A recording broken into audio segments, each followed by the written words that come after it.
All right. Well, good evening, everyone, and thanks for jumping on tonight's Coaches Corner. Great to see everyone again. We are, I don't want to say midpoint, but we're close to the midpoint of the season. We do have our qualifiers coming up at the beginning of November, so a little over a month away from the time we all get together for formal competitions.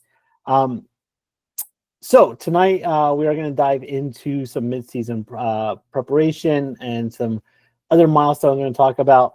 But before I get to all that, just remind everyone, my name is Louis Rubo. I am the program delivery partner for the First Lego League program here in Nevada. I'm also the team development education specialist for First Nevada. So I'm here to support you as a team to make sure coaches, you're having fun, and the teams are prepped for the upcoming competitions. So as a quick reminder, I did start the recording for tonight. So if you wouldn't mind, you can turn off your cameras and mute your mics until we get to the points where we're asking questions, and you're more than welcome to unmute at that point. Do remember your core values as we share ideas and everything. Never have an issue, but I like to remind everyone of that. Also, we are taking kind of attendance just for our own impact purposes. So if you wouldn't mind, as you see there at the bottom of the screen, just need your first name dash your team number. If you don't have your team number memorized, just dash in your affiliation, be it your school name or your if you're a community team. So this just helps us track who's attending these for our purposes for putting together an impact report at the end of the season. So I do like to always put this up at the beginning of our talk, just a reminder that all these presentation slides are available to you in our public resources folder, which I think I may have forgotten to upload this one yet, so I need to do this after our meeting. But these are available to you, including not only the coaches' corners, but as well as all of our workshop documentation. And then as we get into the season, we'll also upload things like the tournament schedules and any information you need there as well. It is an evergreen link, so if you've been with us before, it should be the same as always. It is our main public resources place that we put all our documentation together. Okay, I did allude to this a little bit, but here's kind of our agenda for this evening. I do want to start off with just a handful of First Nevada reminders, some administrative things just to kind of get everyone, make sure we're on the right track there. I want to talk about some mid-season milestones, so kind of like correcting the ship if maybe it's going adrift, or maybe pat yourself on the back if everything's going good. Of course, at this point in the season, we're all over the place. It's understandable. Everyone got a different start on the season. But I just kind of like highlight where you roughly should be, given that the fact that the qualifiers are coming up in November. And the last bit I want to talk about is just a reminder of how you kind of generate your team rosters. So as we talked about last time, and I've communicated through the newsletters, we are collecting the team rosters at all in-person events. I mean, obviously you don't need to turn one in tonight, but do want to make sure you're turning those in. So for this example, this weekend, we are going to be coming together for the next level program workshop. Historically, we did not collect the team rosters during these sort of workshops, but we are turning that around. And this year we're starting to collect those team rosters. So I want to spend a little time tonight just as a reminder on how that's actually done. So again, just as people are jumping on, if you wouldn't mind throwing in a chat your first name dash your team number, that helps us kind of get a feel for who's able to attend tonight. Also, as always, please throw your questions in the chat. I do pause periodically through the presentation to give you a moment to unmute yourself and ask away as well. So this is just as much as a Q&A as me telling you a few highlights as well. So I do want to start off with just talking about some First Nevada reminders, just to get everyone on the same page, making sure you've got all the key information for you moving forward through the season. So first and foremost, as we quickly evolve in our knowledge about our particular events, I do want to remind you of our dynamic First Nevada calendar by going to our website at firstnevada.org, or you can use the QR code on the screen. It'll take you directly to our calendar of events. On the calendar there, if you click on any particular event, remember all the First Lego League Challenge events are the red dotted events. what will happen is you'll get a pop-up window with more detailed information. That information might be like the agenda for tonight's Coaches a Corner. It also will include things like registration links. And then as we get into more of the competition stuff, it might include information about schedules as well as results. So do want to make sure everyone is familiar with the First Nevada calendar and that you're using it as a resource. Also, I didn't put a slide on here, but do want to remind everyone that we do have a First Nevada app as well. You can find it on the Apple App Store as well as the Google Play Store. If you just search First Nevada, it does pop up right away. And the reason I'm bringing it up here is it also has the calendar embedded into it.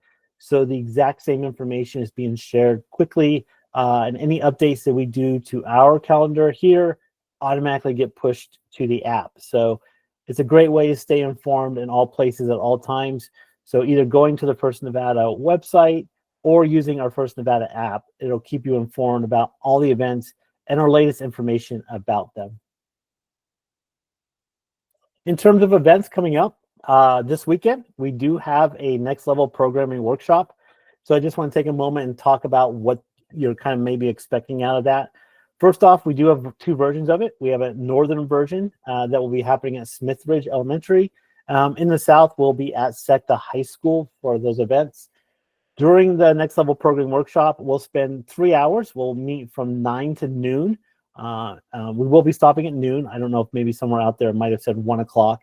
We will be stopping at noon. During this workshop, what we'll do is we'll take your pre-built robot.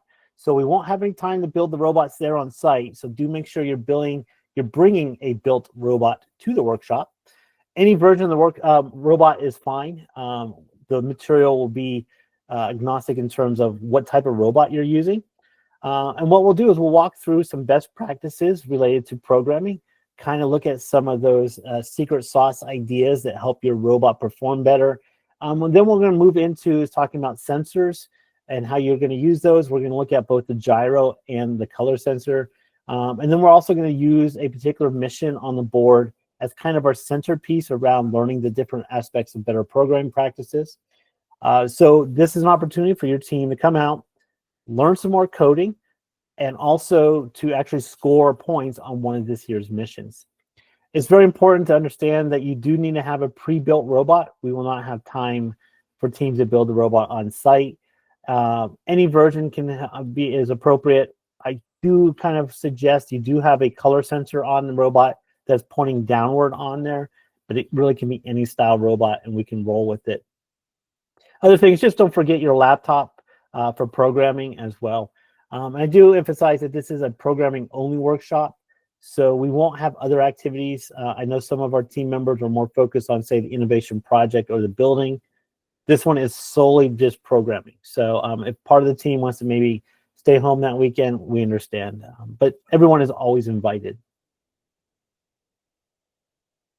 Coming up very quickly is our Learn and Play scrimmages, which will be again in Las Vegas and in Reno.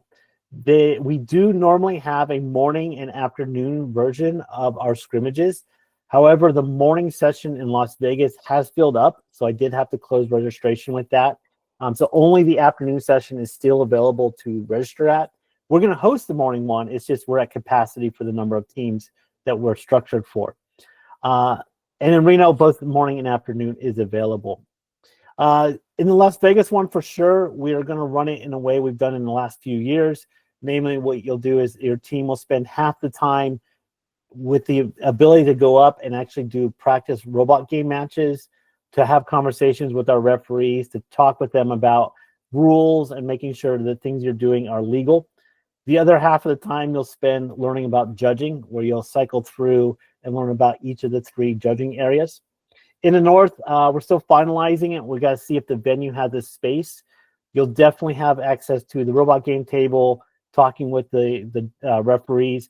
We're going to look at what's the best possible option for judging feedback. We'll definitely have it.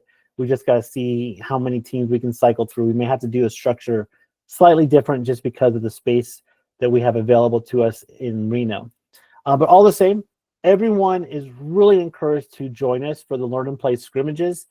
I do put that Learn and Play in the front because the idea, I know a lot of times when we think about a scrimmage, We might be thinking about a preseason game or competition where it's full simulated game. That's not the case here. When we say the word scrimmage, we really mean it's a networking event where you have the opportunity to come out, learn new ideas, and play. And so you will have opportunities to have very casual, informal runs at the robot game table. You'll have time to converse with some judges, to learn about the judging process, get some feedback, and also to network. It's a great opportunity to learn from the other teams about what they're doing and maybe get some help if you're stuck on anything. I definitely want to encourage everyone to attend no matter what state the robot is in. Even if the robot is completely not built, come out and learn, spend some time building. Even if you haven't started your innovation project, come out and learn about the judging, get some feedback, get some ideas. Definitely want to make sure to encourage you to attend, regardless of the state of your team. Is a great opportunity to get caught up and just learn from everyone else. So what we're all working towards is that November qualifier. We do have qualifiers on 3 different weekends. I want to make sure everyone is registered for a qualifier, and the deadline I put on there is the same day as a scrimmage. So October 18th is the deadline for signing up for a qualifier. Currently, we do have qualifiers on November 8th, 15th, and 22nd. In the South, we have that November 8th one. We don't have one in the North on November 8th. Instead, we only have them on November 15th and the 22nd in the North. I did have to close the November 15th qualifier in Las Vegas. We're at capacity at 36 teams, fully loaded up. So the only ones available for Southern teams to sign up for is a November 8th event, as well as the November 22nd event. And the November 22nd one is filling up quickly as well. In the North, we do see some good numbers, but we haven't quite come up to capacity. So both dates are available for our Northern teams. Again, I really want you to fill out this qualifier registration form by October 18th. That lets me know which qualifier your team is able to attend. If you don't sign up by that time, then I will start assigning you to the events to fill out the events that have some openings still available. I do also want to remind you that you can only sign up for a qualifier if your team has paid their $150 First Nevada season fee. That season fee supports things like buying our trophies, as well as paying for our venue costs, as well as paying for our own challenge sets and some other items. So it's really important that your team pays that season fee. Which you may be asking, what season fee? So as a reminder, right, you as a team start off by paying a registration fee to First headquarters. This is something we talked about at the last Coach's Corner. There is a difference between First and First Nevada. First is that headquarters, that organization that every year comes up with the game itself. They're the ones that define the rules as well as the aspects of judging. First Nevada is the delivery organization. We're the ones that locally deliver the game to you. Because we're 2 separate entities, we do charge separate fees. One fee goes to headquarters to pay for your registration. The other fee, as I was explaining, goes to us so that we can run events locally. So it looks like you're paying First twice, when in reality you're paying 2 separate First organizations. The way you pay your First Nevada season fee is shortly after you register your team, you'll receive an email to the lead coach. It goes only to the lead coach. This helps us avoid confusion about who's made the payment, as well as tracking the actual receipt for it. So once the team is registered with headquarters, then we will send you an email to the lead coach with an invoice to pay that $150 season fee. Inside of the email is a button to click. Click on that button and you can pay by credit card, which is the easiest approach. Then quickly you'll get a receipt, and on that receipt, as I've circled here on the right, there is an authorization ID number, that you'll need for that qualifier registration form. And it's pretty highlighted in there. I just want to point out where that is. It's important to recognize that receipt is sent to the person who paid. So if maybe a bookkeeper in the school paid it, they might be the ones receiving that. So definitely check that out. And one other thing I do want to highlight here is if you're thinking about ways to improve your team, one of my best suggestions is come out and volunteer. The key here is volunteer at an event where you are not competing.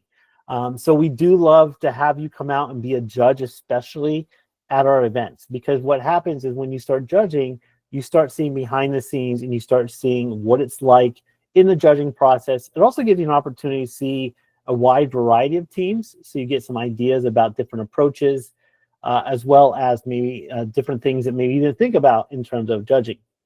It's a great way to get more insight into how the First LEGO League program is organized and ran. So I do invite you to sign up to volunteer.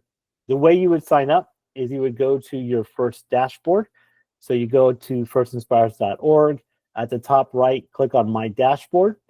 And instead of going over to your team area, there's actually a nice little button there for volunteer registration.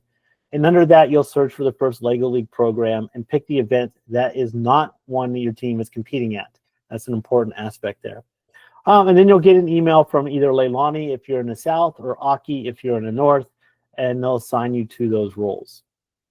It's a great opportunity, again, to not only learn and become a better coach, it's also a great way to give back to a program that we hope you're getting a lot out of. So I definitely encourage you to sign up to judge. And definitely we have opportunities of, well, we have 3-4 different events this year. If you're interested in the other FIRST programs as well, like FIRST Tech Challenge or FIRST Robotics Competition, you can also sign up for those as well. We always need volunteers to support those programs in a similar way. So with all that said, I'm going to pause here for a moment. For those who are joining us a little bit on the later side, if you wouldn't mind putting into the chat your first name dash your team number, that would help us out. Oh, great question. You guys asking in the chat, do you know if a team can purchase a second set of mission buildings like last year? At the moment, and typically the answer is no. The only way you can get a second set for the active season is to register a second team. What will happen inevitably is at the end of the year or towards the end of the season, First is going to realize that they have an excess amount of sets. And at that time, then it is possible to purchase a second set. With that said, in the South, I have a whole bunch of extra submerged kits still in boxes. If you have any purpose for them, just shoot me a quick email and we can talk about them. If you're in the North, same offer. It just might take a little longer to get them up to you. So I do have a bunch of extra submerged kits. If you have a good home and good purpose for them, just send me an email and I'll get back to you on that. But for the unearthed sets, at the moment, there isn't a way to purchase a second set. Nice. Are there any other questions?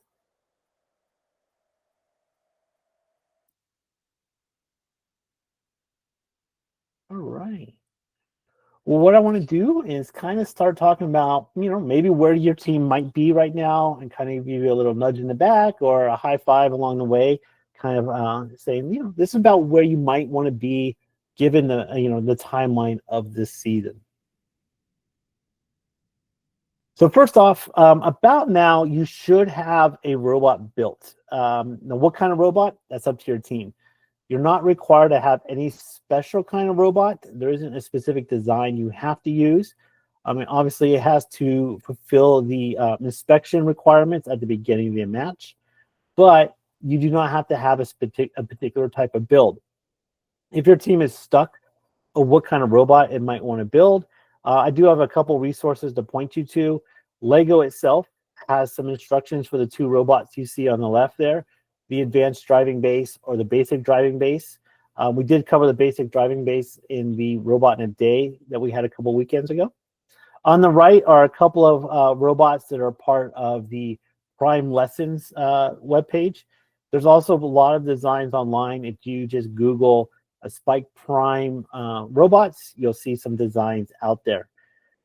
Point here is that about now, you definitely think your team should have a robot built. It definitely doesn't have to be the final one for sure. You can still be doing iterative improvements, which I highly encourage. Also, you might want to document the design as it evolves through the season. Judges love to see that, finding out, hey, you had a certain attachment, just wasn't working. so you made some changes to it, that's something our judges want to hear about. So about now, you definitely want to have a robot that is moving around on the board and solving a mission or two. You definitely, at this point, want to make sure you have all of your unearthed missions built. Of course, the big eye candy, if you will, of the first Lego League Challenge program is the robot game. This is the part that takes place in the gym where we have the nice music going, the MC, a lot of cheering. But remember, it's only a quarter of the overall game, but it is a big part of what we do. So at this point, your team should have all of the missions built. Hopefully, as a coach, I would suggest that you've gone through and just checked the builds. We actually are guilty. First Nevada, thankfully, turned our robot in a day, got caught that one of our builds is incorrect. So we're going to go back and fix those. But it's very important to go through and make sure the build is operating as the instructions tell you. That way, you know that what you're practicing on will match what you're going to compete on later on. As a reminder, the build instructions are available to you at firstlegoleague.org if you follow that QR code there. As a quick tangent, I just want to remind everyone today, First is rolling over to a new website. You may have had some clunkiness, or you might go and find some broken links. Just bear with them for a couple of days as it all gets ironed out. So things are definitely looking a little different on the First Inspires website. The firstlegoleague.org website is going to be changed here in the near future as well. Okay, back to our regular schedule material. As always, I get on my soapbox about this. Everyone should have read the robot game rulebook, and at this point in the season, probably have read it a few times over. It's really important that the kids especially understand what's in this document. This is the official rulebook, which contains all of the rules and descriptions of the missions. So it's really important that your team has read through this. As I always say, coaches, you should read through it once, maybe twice, know the big picture ideas, know what's in this book, but then hand it off to the team members. They really need to be the experts on it. When a student comes to you and asks a question, you say, look it up in the rule book. And if it's still a little fuzzy, then you might shoot me an email and we can look it up. Or even better, put it in Slack or Facebook and let's have an open dialogue amongst all of us. And yeah, Ika, our silo is breaking easily. Is any other teams having the same problem? I will tell you, yes.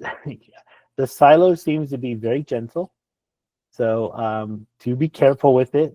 We did notice during the Robot in a Day workshop, it doesn't like to get ran over, for sure. Yeah.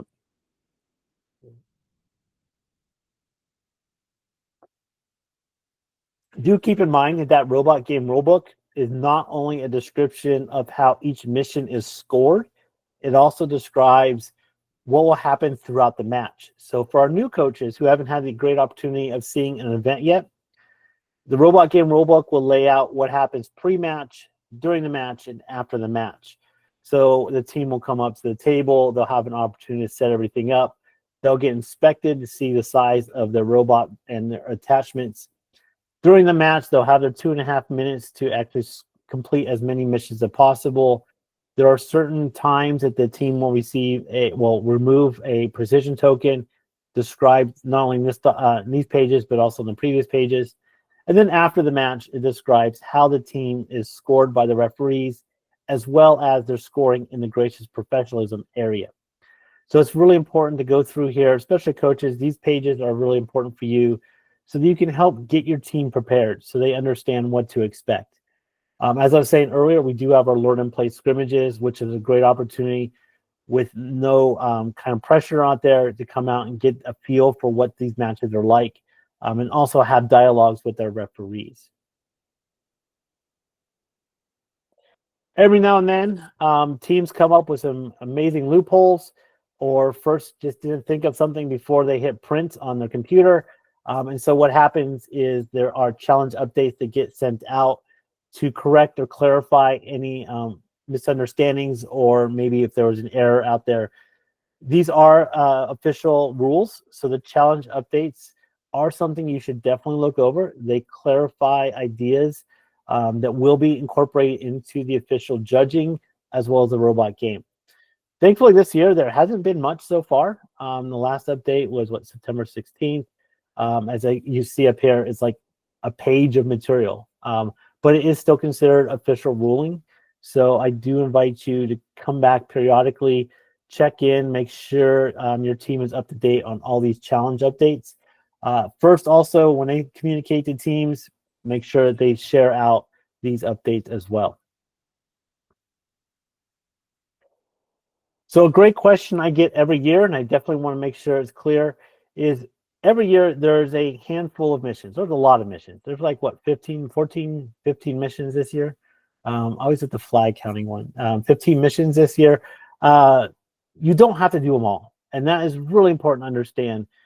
You do not have to do all of the missions, nor do you need to do them in any particular order. Part of the fun and part of the whole robot design portion of the competition is having your team figure out which missions they want to do and figuring out the best strategy for doing them in whatever order they feel fit, and then explaining that to the judges. So I definitely want to emphasize that you do not need to complete every mission on the board. You don't have to do them in any particular order. You do what's best for your team and their skill set and their goals. To be honest and open, a lot of times what we'll see at a qualifier, some teams are only doing 2 or 3 missions. That's great. They've accomplished their goals. Wonderful job. Our top performing teams, 7, 8-ish missions, give or take. It changes every season. Only when you finally get to the World Championships are you seeing teams actually try to do every mission on the board. And of course, they get all the way till April to figure that out. So don't feel discouraged if your team is only doing 2 or 3 missions. You're doing great. If you're getting up to 7 and 8, wonderful, right? That's a very great, ambitious goal, and we can't wait to see them. But I definitely want to emphasize you do not have to do all the missions, and you don't have to do them in any particular order. If you come to this weekend, we're going to work on mission 5 again, as Scott just put in there quickly. Yeah, so we're going to come back and help you get that one figured out. If you're at Robot a Day, we also worked on mission 5. It's a nice one in terms of it doesn't take any overly complex attachments, but it is very gentle, as Scott's pointing out, as well. I also want to remind you that within the Spike app itself is a solution to mission 6. So mission 6 is the Forge mission, where what you do is release the boulders.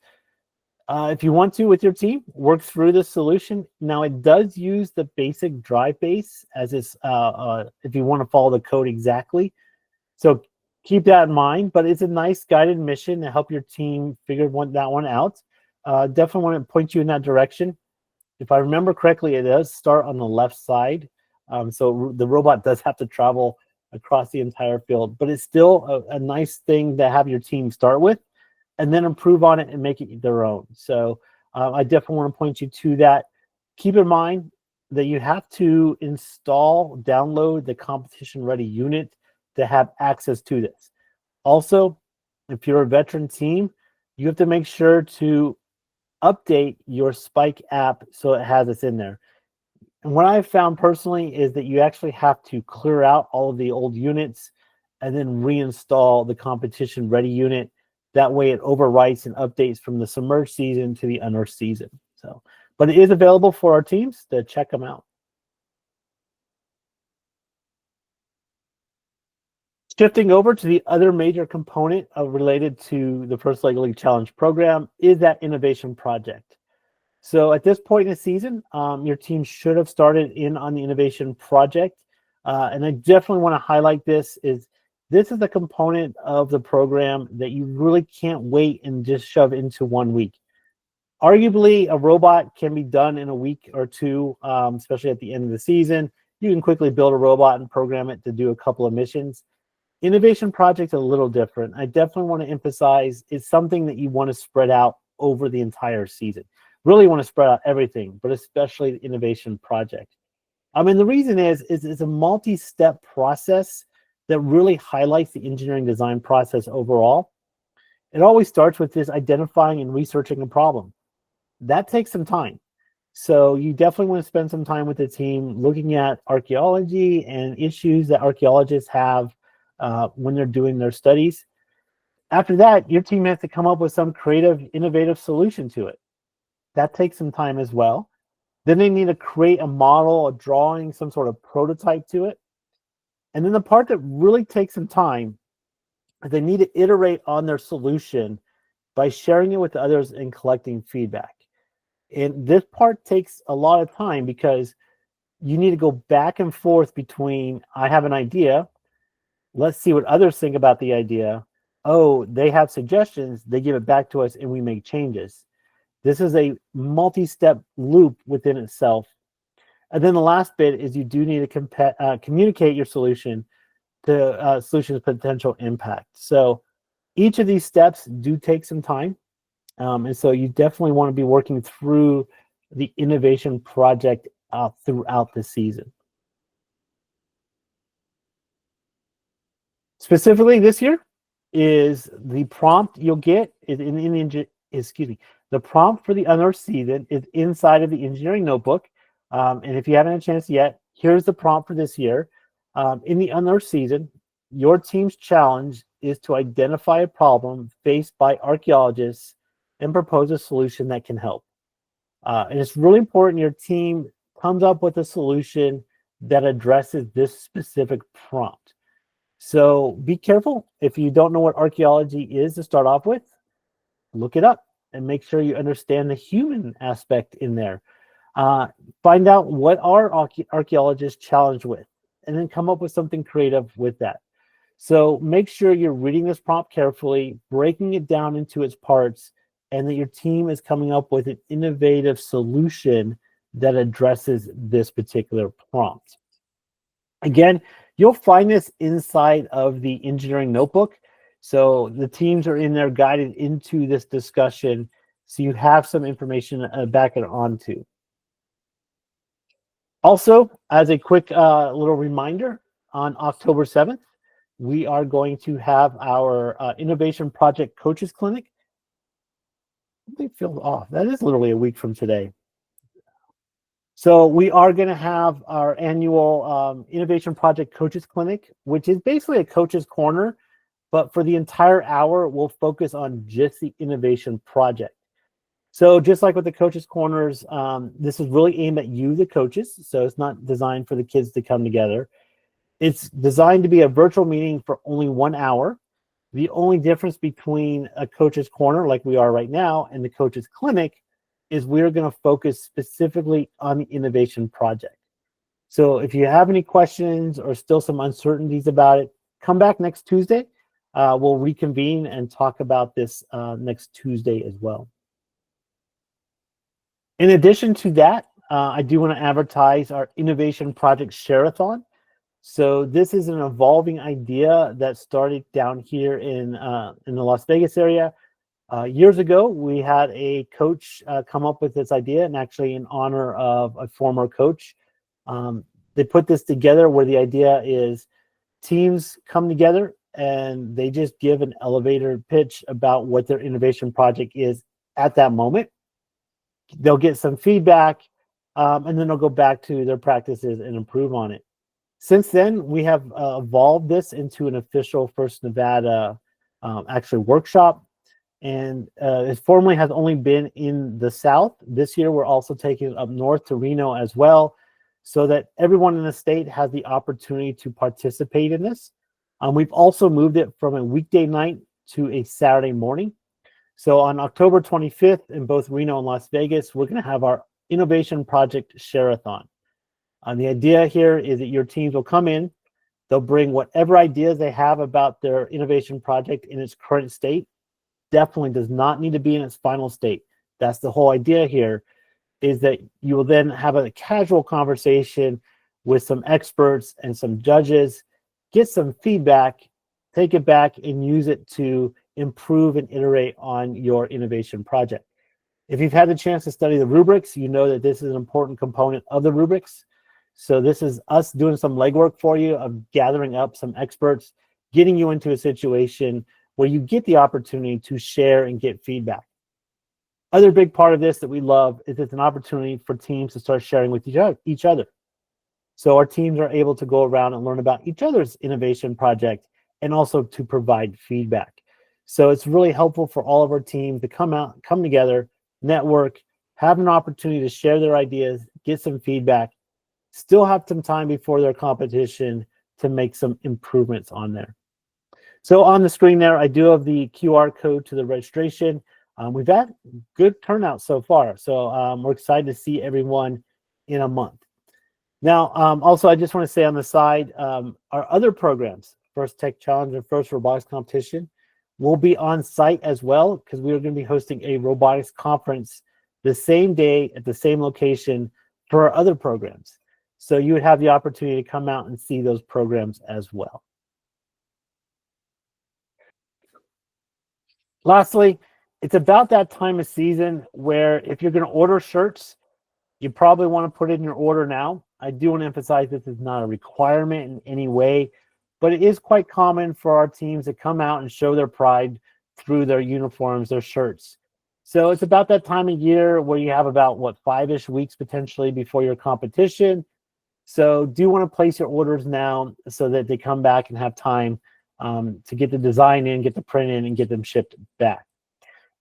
The team shirts are a great way to say thank you to your sponsors. Again, it's not a requirement, but a lot of our teams enjoy doing this. They'll maybe put on their backs or on their sleeves or wherever, incorporate some sort of thank you to their sponsors to show how much they appreciate them helping out. So it is about that time of year. If your team hasn't put in an order yet, it's a good time to maybe place that team order now. But again, you don't have to do this. It's just a nicety that most of our teams do participate in. All right. Take a drink here. Pause.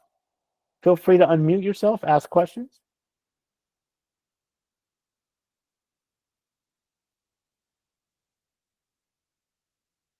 I see in the chat there, we were talking about the silo. The silo seems to be very fragile.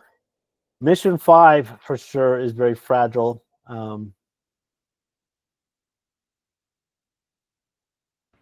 Yep. I don't remember the mission number, but the is the one that lifts. Oh, it's Angler Artifact. It's mission 11. That one, the rope can be placed wrong, and it can be placed on the outside of the U-shaped item that pulls up the little blue lever. Wow, if you don't know what we're talking about, it's a struggle. But basically, keep an eye out for how the rope is placed, because if it is placed wrong, it will not fully pull up the little artifact guy. And remember, teams are always welcome to, when they're coming to the table and setting up, to do a visual inspection and ask the referee to verify that the missions are in the correct position and the correct orientation and everything. So do coach your kids to, when they come to the table, look over all the missions. Sometimes our volunteers might miss something. So you're welcome to say very politely, hey, would you mind checking out that mission 11 was set up correctly? And they should do that for you.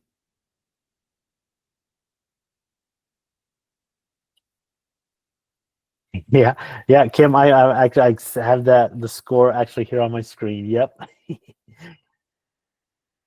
All right, last section. We're going to talk about making that team roster.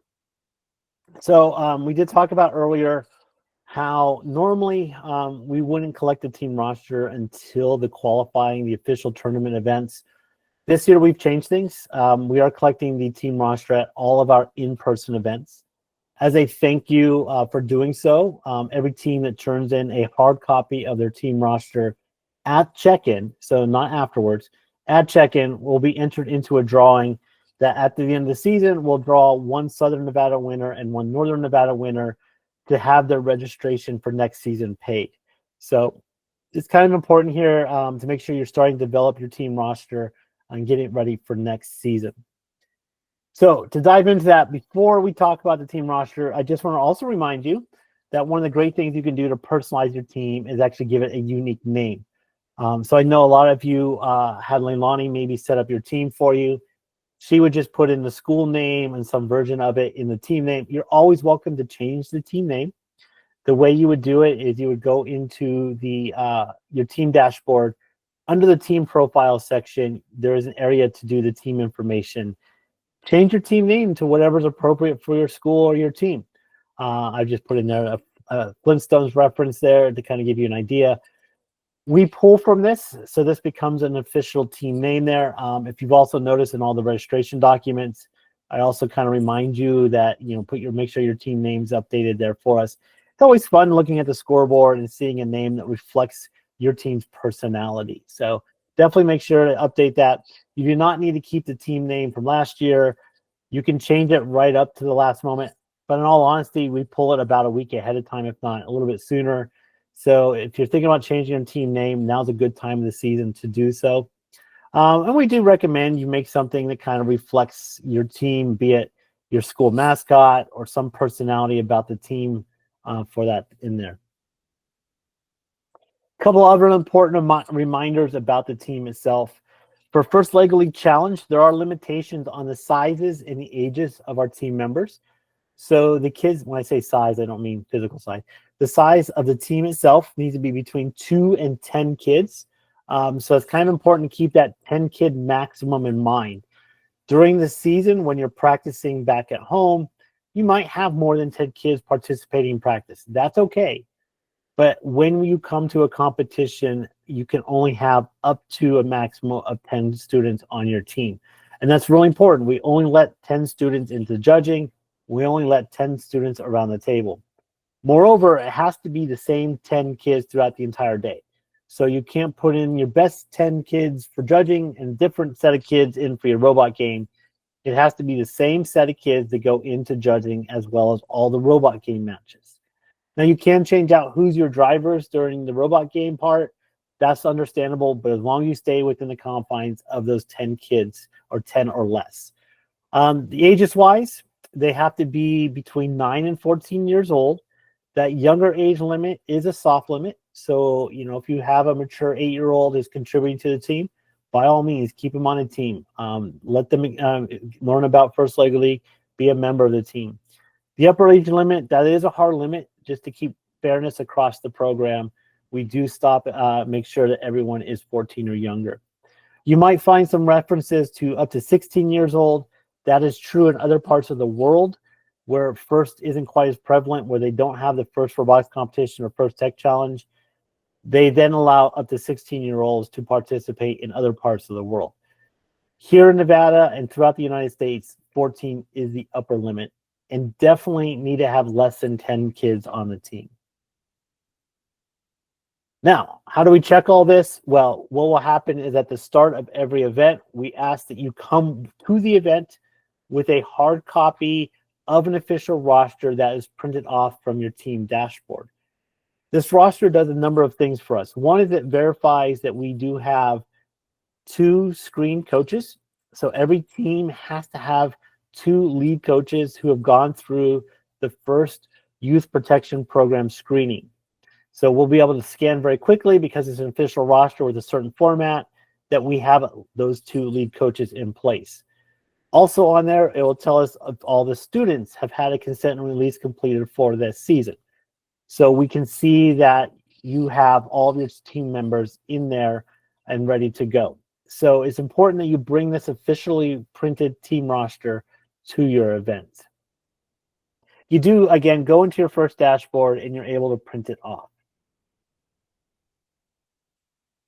Yeah, do you want to go ahead and ask your question?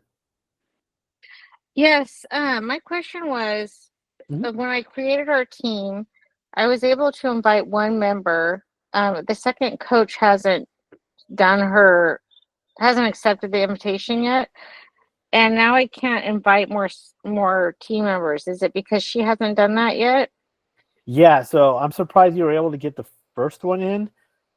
Usually you can't put any students on there until you've had 2 screen coaches on the team. Yeah. Okay, all right. Perfect. So I accepted it. I put in for, I'm sorry, it's so loud. I put in for the youth youth protection screening, does that have to be completed before we can add the team members? Or now that I've put it through, we can do that? Yeah, so usually the youth protection screening takes anywhere from a day to, unfortunately, we've seen a few cases where it might take a few weeks, especially in the rural parts of Nevada. If you're in Southern Nevada, which Tyler, I think you are, because we just we talked earlier this week, you should be okay to get it back pretty quickly. The other thing that's important, every person, both adult and student, have to have a consent and release completed as well. So the adults actually have to kind of do 2 steps. You have to do the background screening, and every year you also have to complete a consent and release. The way you'll know if you've done all this is when you sign into your first dashboard and you go up to the top right and click on your name, you'll probably see a red dot somewhere along there that says indicating that you haven't completed one of the steps.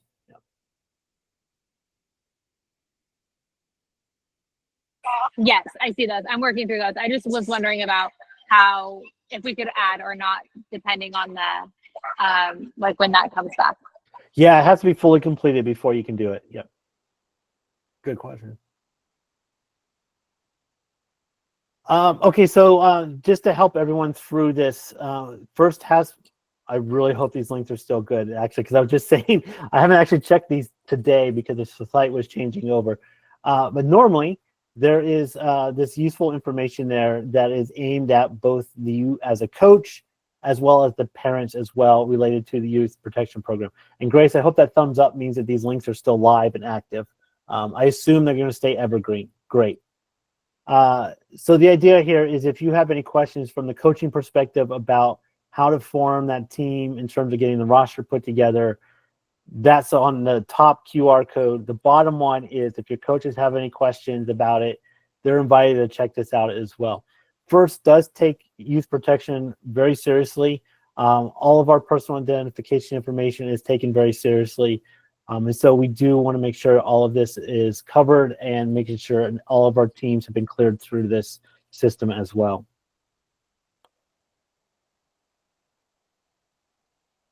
Okay.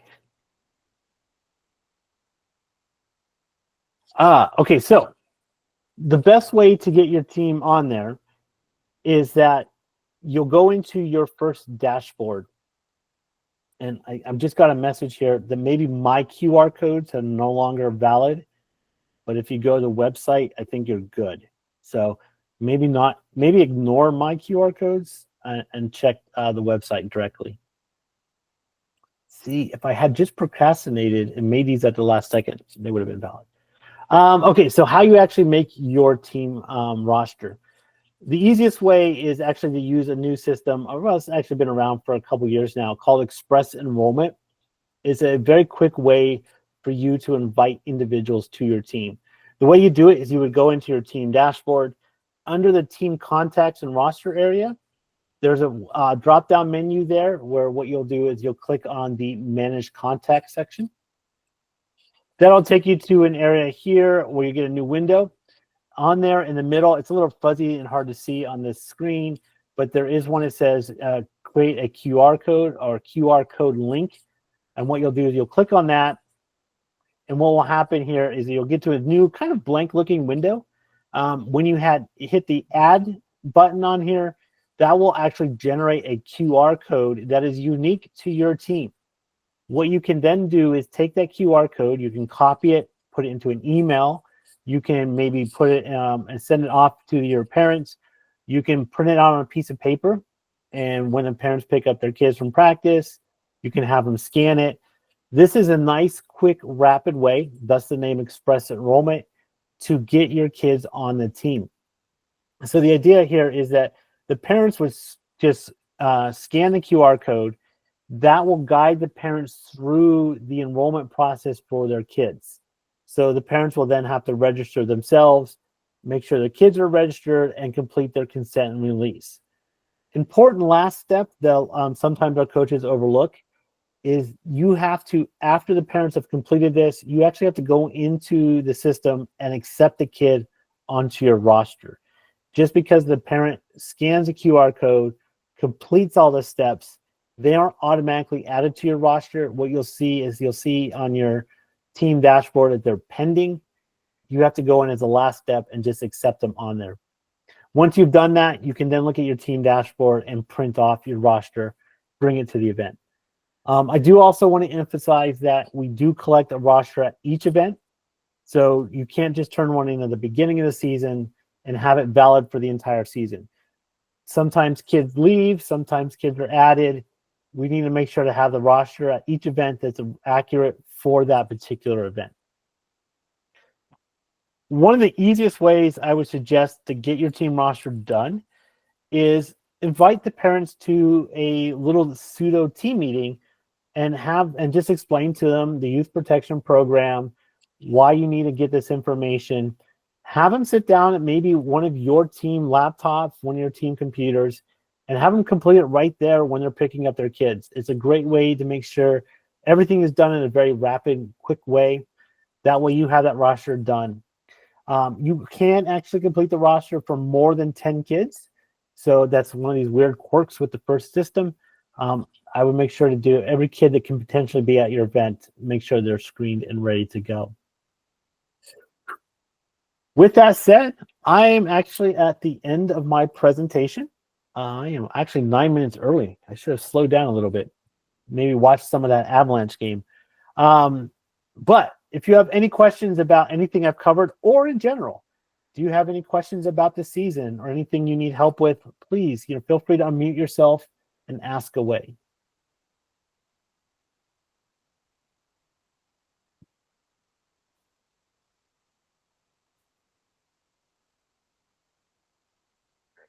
Hearing crickets.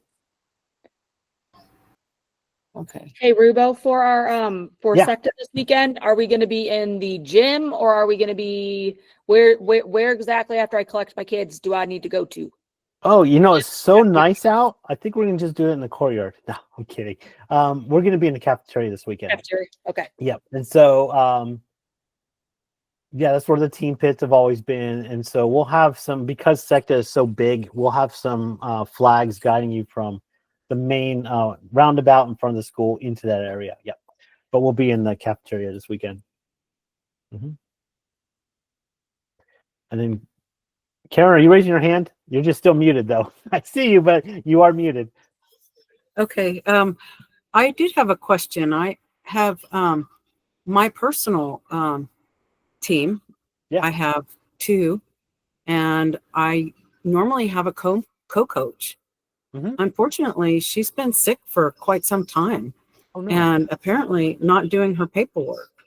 Uh-oh. And so I'm wondering if I need to figure out if somebody else can fill in her place, but I'm just wondering how I go about that going forward. Right. So you're lead coach one. So you have the ability to invite a new coach in. And you should, I need to double check this, but you should be able to retire her as well if you need to, from if she's in there. And then Grace is giving me a thumbs up on that. Because as lead coach one, you have superpowers. So use them.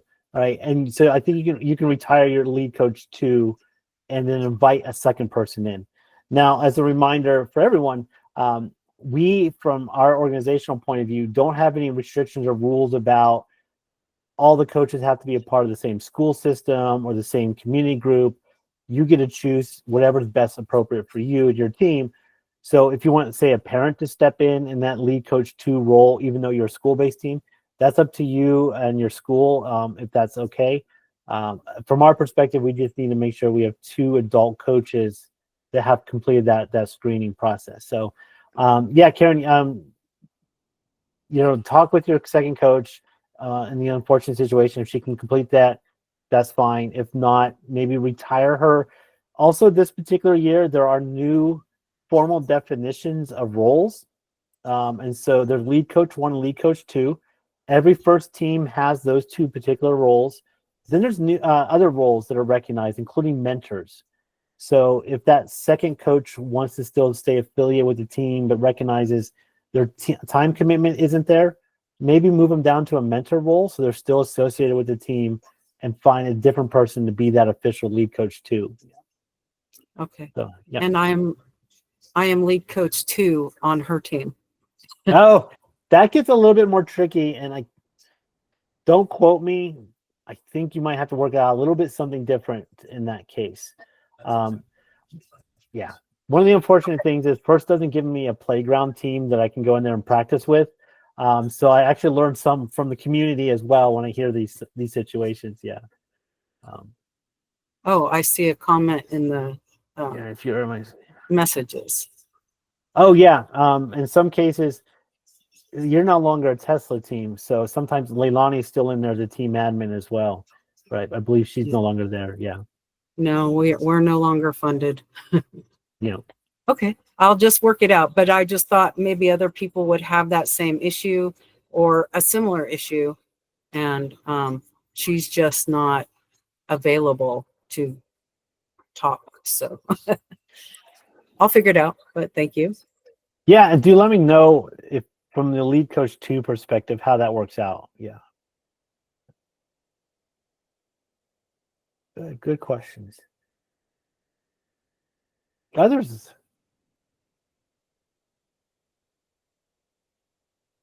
I do want to congratulate and say thank you to our teams who have been really on top of signing up for our qualifiers and registering for the workshops. We've had really good turnout, and the qualifiers, like I said, are filling up very quickly. So I do appreciate everyone letting us know about their preferences and getting all that taken care of. It lets us sleep better at night. So thank you for doing that.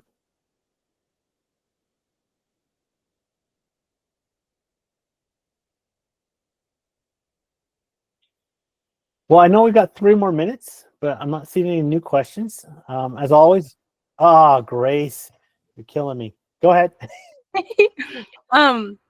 This Trying might to be a sign silly off. question, but I was curious, after we do the preference list, what is the next step?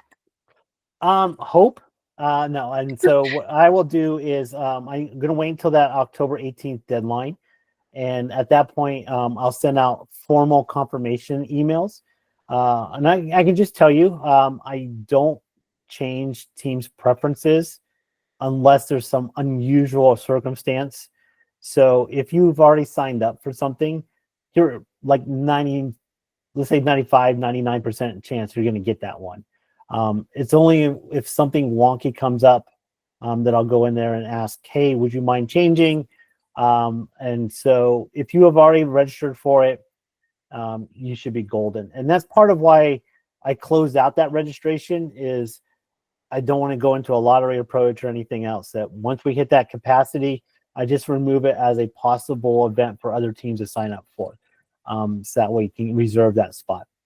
If you have some reason you need a change, do let me know as soon as possible so I can make those changes. Yeah. But yeah, it's a really good. I'm glad, actually, Grace, that was a good question. I appreciate you asking. Nice. Well, what I was going to say before Grace asked that great question was, I'll continue to stay on here as long as you have any questions. If not, I hope to see a good number of you this weekend or hear about how it went up in Reno and enjoy the season. Now, reminder, next Tuesday, we're going to get together again for that Innovation Project Coaches Clinic. So talking about the Innovation Project specifically. And then we do have the scrimmages coming up. And we do have another coaches coming up down the road. So do look forward to continuing our conversations. And if you are part of the Explorer system, we are going to have a coaches clinic for the Explorer on October 14th as well.